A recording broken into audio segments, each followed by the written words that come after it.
Diz a palavra de Deus: Paulo, servo de Jesus Cristo, chamado para apóstolo, separado para o evangelho de Deus, o qual antes havia prometido pelos seus profetas nas santas escrituras, acerca de seu filho que nasceu da descendência de Davi segundo a carne, declarado filho de Deus em poder, segundo o Espírito de santificação pela ressurreição dos mortos, Jesus Cristo nosso Senhor, pelo qual recebamos a graça e o apostolado para a obediência da fé entre todas as gentes pelo seu nome, entre as quais sois também vós chamados para serdes de Jesus Cristo, a todos os que estáis em Roma, amados de Deus, chamados santos, graça e paz de Deus, nosso Pai, e do Senhor Jesus Cristo, porque não me envergonho do evangelho de Cristo, pois é o poder de Deus para a salvação de todo aquele que crê,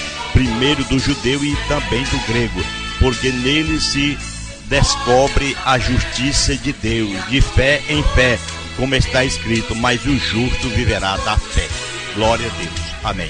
Aqui está a palavra do Senhor, Romanos capítulo 1, versículo 1 ao versículo 7, ainda versículo 16 e 17.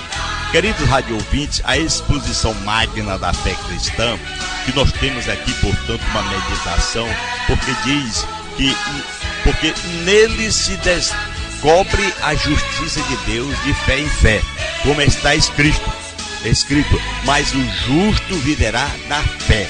Romanos 1,17. Então, podemos observar que o cristianismo poderia ser considerado mera seita, quem sabe, do judaísmo, se não houvesse no Novo Testamento a epístola de Paulo aos Romanos, como aqui está a palavra bem declarada, onde nós podemos observar as informações gerais sobre Romanos, que tem esse título. Nenhum livro da Bíblia tem tantos títulos como Romanos, que traz, portanto, Evangelho segundo Paulo, Evangelho do Cristo ressurreto, Tratado Teológico Paulino, mais puro Evangelho, principal das epístolas paulinas, e aí vai. Então são esses títulos que nós observamos, que são livros que têm tantos títulos como Romanos, só ele mesmo, essa carta de Paulo aos Romanos. Então, desde que foi estabelecido o Corpus Paulino, no final do primeiro século, Romanos vem ocupando o primeiro lugar entre as epístolas de Paulo. Não pela ordem cronológica, mas por sua importância em relação ao judaísmo, é uma epístola apologética. Em relação ao cristianismo, é a exposição magna da fé evangélica. Entender Romanos é entender o cristianismo. Então, se você lê a carta de Romanos, se você aprende a palavra de Deus, Deus fala ao seu coração, você está entendendo o que é o cristianismo. Que vem a data, o local, com base em Romanos 1,16, sabemos que o apóstolo, ele encontrava-se em Corinto, quando escreveu a epístola, pois Sancreia era a cidade portuária vizinha de Corinto, quando Paulo estava hospedado na casa de Gaio, conforme Romanos 16:23. O apóstolo precisava ir a Jerusalém para levar os donativos levantados na Macedônia e na Acaia para os irmãos pobres da Judéia. Pretendia depois ir também para a Espanha, passando a Roma, conforme Romanos 15:20. À luz destes dados, os expositores do Novo Testamento são unânimes em afirmar que a epístola foi escrita em Corinto, cerca de 57 a 58 anos depois de Cristo, quando Paulo falou estas palavras, escrevendo essas palavras lindas e maravilhosas aos romanos. Então, os destinatários de Romanos, os endereçamentos da carta que vão, a palavra gente, quer dizer, que significa também gentil na época, no grego, e assim, nação, a correspondente que mostra que a carta foi dirigida aos cristãos gentios. É óbvio que a igreja em Roma, ela era composta de judeus e gentios. Então, queridos radiovintes, amigos, no versículo 7 nos mostra que Roma era a capital do Império Romano, Até então, Paulo ainda não havia visitado a metrópole, conforme capítulo 1, versículo 13. A origem da igreja nessa cidade é desconhecida. Parece estar ligada à presença de forasteiros romanos. No dia de Pentecostes, conforme Atos 2:10, assim podemos concluir que a igreja em Roma foi fundada por missionários anônimos. Paulo escreveu, mas não foi ele quem fundou. Não está escrito aqui na palavra, não revela. Há ainda quem afirme que o casal Áquila e Priscila, que morava em Roma, conforme Atos 18:2, em Romanos 16:3, eles começaram, portanto, o trabalho nessa cidade. Mas acerca disso não há nada de concreto. Então, vem, portanto, a influência de Roma. Qualquer cristão que compreender Romano jamais será a mesma pessoa. Quando você compreende Romano, a carta que Paulo escreveu a Romano, você muda o seu coração. Você é mudado para uma nova pessoa em Cristo. Aleluia. O autor dessa epístola, Michel, quer dizer, o mesmo nome do primeiro rei de Israel, que significava pedido. Seu nome romano era Paulus, que significa pequeno. Ele mesmo afirma ser o autor da epístola, sendo Tércio. Ele escreveu a Tércio a epístola, conforme Romanos 16:22. Esse comentário de Paulo aos romanos nos chama a atenção. O Senhor Jesus Cristo, no prólogo de Romanos, nos mostra as Santas Escrituras. A vida de Jesus está registrada aqui nessa carta, nos Evangelhos. Tudo que lhe aconteceu estava previsto na lei de Moisés e nos profetas. Jesus tinha o testemunho da lei dos profetas, conforme Romanos 3:21. É óbvio que o pensamento paulino sobre o Messias é o mesmo revelado na lei e nos profetas. Por isso, aqui está em Atos capítulo 26, versículo 22. Queridos irmãos, amigos, o tema da epístola que nos mostra o evangelho, que é poder de Deus, versículo 16 do capítulo 1, que significa mensagem, notícia, coisa nova. Assim a palavra evangelho quer dizer boas novas, notícias e notícias alviçareiras. É o poder de Deus para a salvação de todo aquele que crê, conforme Romanos 1,16. Então a mensagem é de Cristo, que Cristo salva o mais vil pecador, conforme João 3,16, que diz que Deus amou o mundo de tal maneira que deu seu Filho unigênito para que todo aquele que nele crê não morra, mas tenha a vida eterna. Então a expressão não me envergonho é uma figura de linguagem chamada litotes, que significa afirmar pela negação do contrário. Você permanece, aleluia. Então a revelação da justiça de Deus, a justiça do Senhor aqui não é justiça pessoal, nem também uma coisa legal, mas a justiça com que Deus justifica os pecadores pela fé em Jesus Cristo, conforme Romanos 3,21. Esse plano de Deus para a salvação não é pelas obras, mas pela fé. Romanos capítulo 3, versículo 24.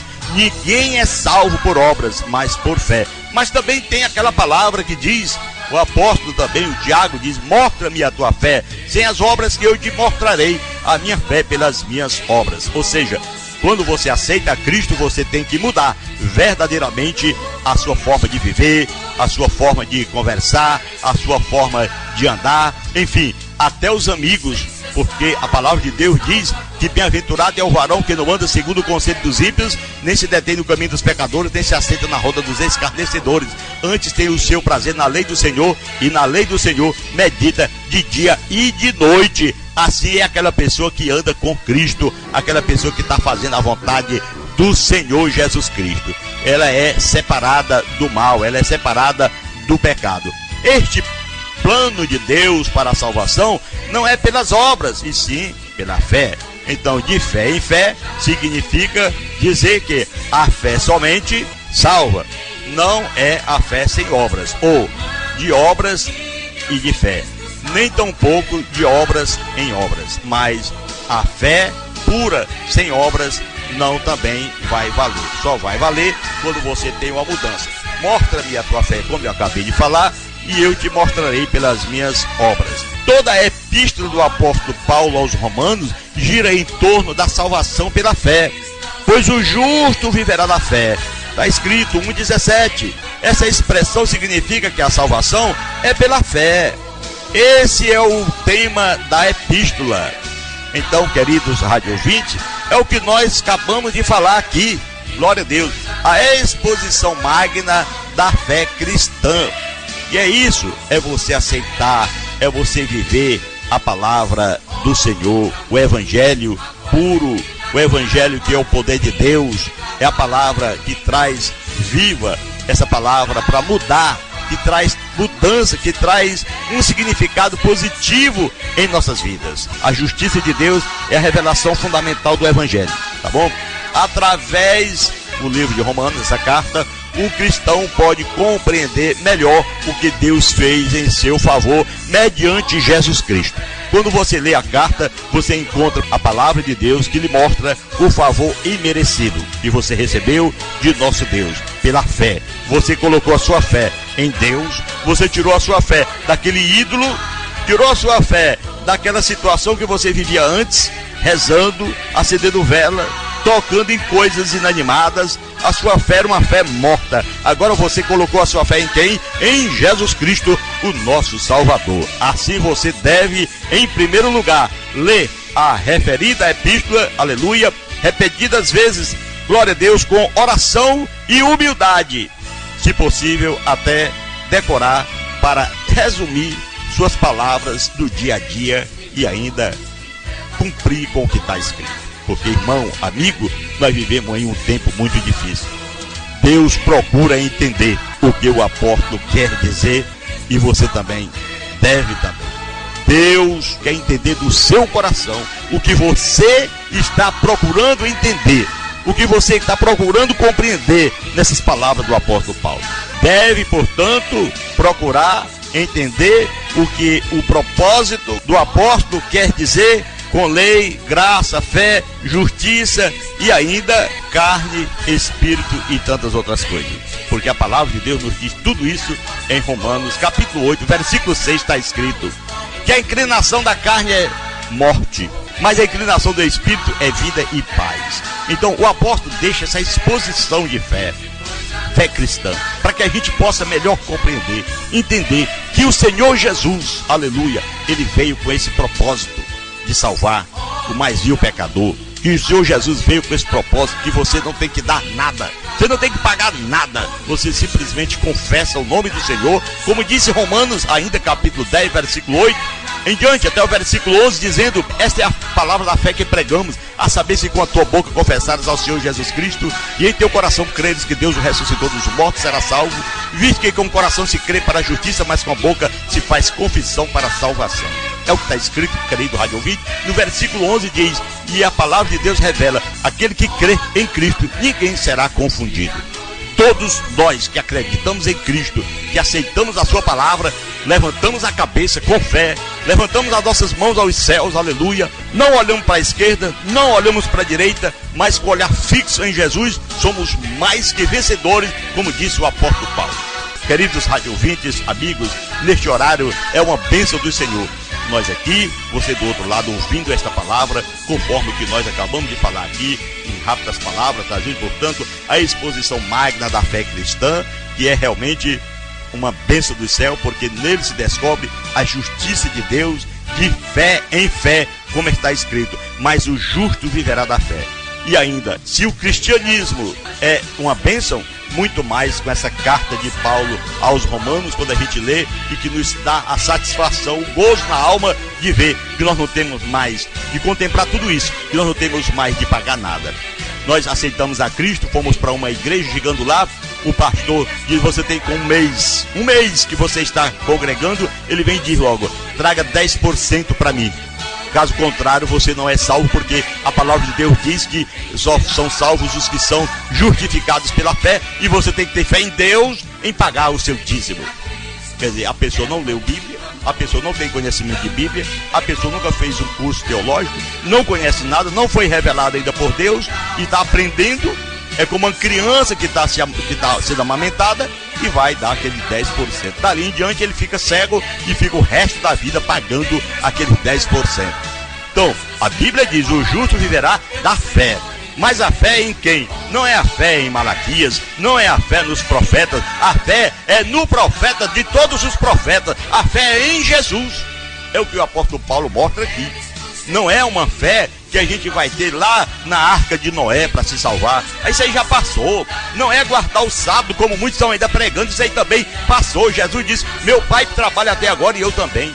Não é uma fé que você tem que comprar a sua salvação, isso aí também passou. Nós estamos aqui falando de uma fé que é em Cristo, gratuita, conforme Jesus diz, curar o enfermo, ressuscitar os mortos, limpar os leprosos, expulsar os demônios, de graça receber-te, de graça dai, tá bom? Então vamos em frente em nome do Senhor, vamos agora orar, agradecendo a Deus, porque pela fé nós somos salvos na pessoa benéfica de nosso Senhor e Salvador Jesus Cristo. Soberano Deus, maravilhoso Pai que está no céu, graças te damos, Senhor, por mais uma oportunidade que tivemos de estar aqui para pregar a tua palavra. Senhor, que o Senhor fale ao coração de todos aqueles que nos ouviram. Que esta palavra, meu Pai, tenha efeito, Senhor. Como diz a tua palavra, o justo viverá da fé. Que cada um de nós, Pai, possamos obedecer a tua palavra e viver a desfrutar das tuas bênçãos, qual o Senhor tem determinado ao coração de todo aquele que crê. No nome de Jesus te peço, no nome de Jesus te agradeço, desde agora e para sempre. Amém. Yeah.